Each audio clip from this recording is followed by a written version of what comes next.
kuna vitu vingi vinaweza vikatokea kwenye maisha na ukajua tabia ya mtu unaishi naye. Iwe ndugu yako unaishi naye, iwe mwenza wako unaishi naye, iwe mpenzi wako unaishi naye, iwe girlfriend wako, iwe mchumba wako ambaye uko naye kwenye mahusiano, not necessarily unaishi naye nyumba moja.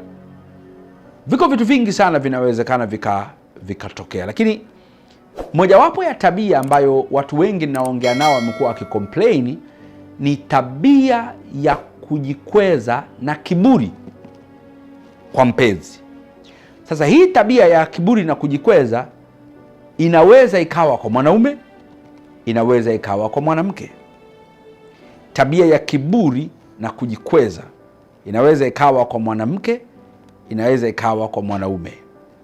Sasa wengi wanao complain kwamba hawaelewi ni vitu gani akiviona ajue sasa huyu jamaa ana hii tabia. Kwa unajikuta kwa kutokujua anasema huyu jamaa bana mbishi au huyu mtata, lakini issue sio utata, issue sio bishi, ana kiburi na kujikweza. Sasa hii ikanipa somo ambalo ninakuonyesha dalili 4 ambazo ukiziona ujue mwenza wako, mpenzi wako, mtu unaishi naye, mtu unapendana naye ana tatizo la kiburi na kujikweza. Namba 1, utagundua anajiona kwamba yeye ni wa thamani kuliko mtu yoyote.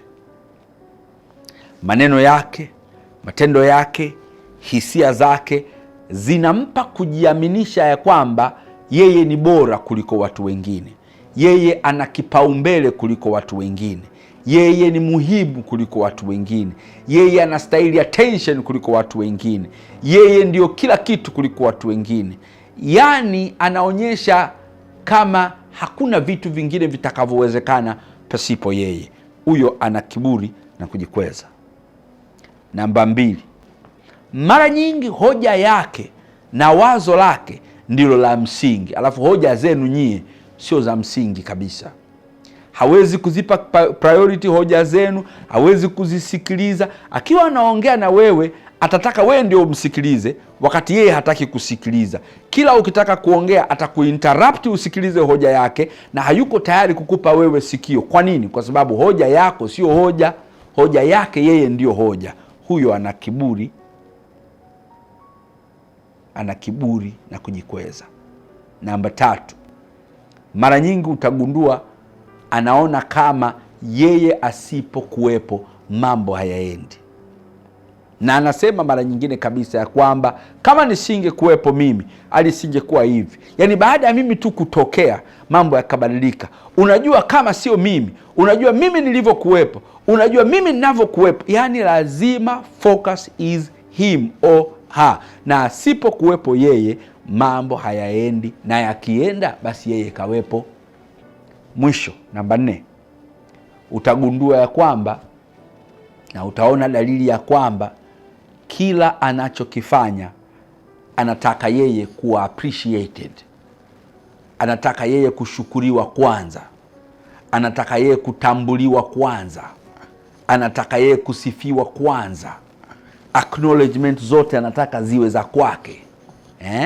Kila anachokifanya yeye ndio anataka zile acknowledgement, ndio anataka zile kusifiwa. Kila anachokifanya. Yaani yeye sio mtu wa kusifia wengine na kushukuru wengine, lakini Bwana usipomshukuru, Bwana asipopewa shukrani, Bwana asipotajwa, yani asipokuwa acknowledge, itakuwa vita kabisa. Huyo mtu ana tatizo la kiburi na kujikweza. Sasa unafanyaje? Wako ambao baada ya kushauriwa na kuambiwa wamebadilika kwa sababu walijitambua, self awareness iliwafikia.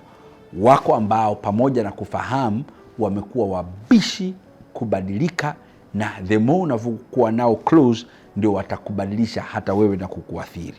Kuwa makini, akihitaji msaada mconnect aweze kusaidiwa kitaalamu, kwa sababu unaweza kukuta chanzo cha hizo changamoto ni vitu vinavyoweza kusaidika. Naitwa Dr. Chris Mauki.